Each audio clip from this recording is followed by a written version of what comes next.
Hello guys, puntahan natin yung bagong bukas na Dubai Island Beach. Tingnan natin kung anong mayroon dito. Sabi maganda daw dito.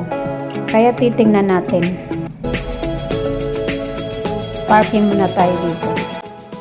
Dito tayo magpa-park. Ayan na. Ang ganda pala dito. Ayan, tingnan nyo ang view.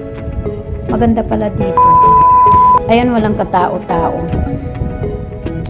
Wala palang katao-tao dito. Pero maganda yung view. In fairness, maganda dito. Sa mga hindi pa nakakapunta dito, try niyong pumunta dito dahil maganda siya. Tahimik yung lugar. Wala pa masyadong tao kasi bagong bukas pa lang ito. Ayan.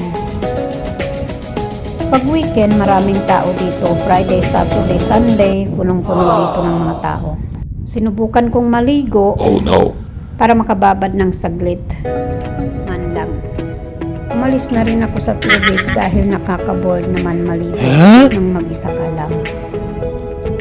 Kaya umalis na lang ako.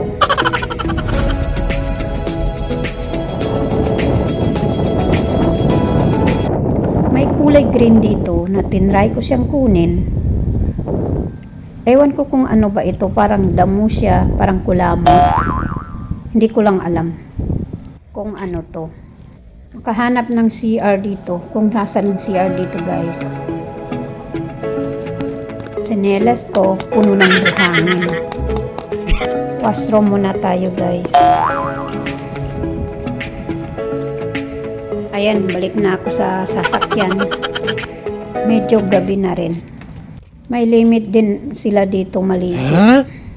May limit kasi bagong bukas pa lang. Kaya hindi pa masyado tapos. Madilim na rin.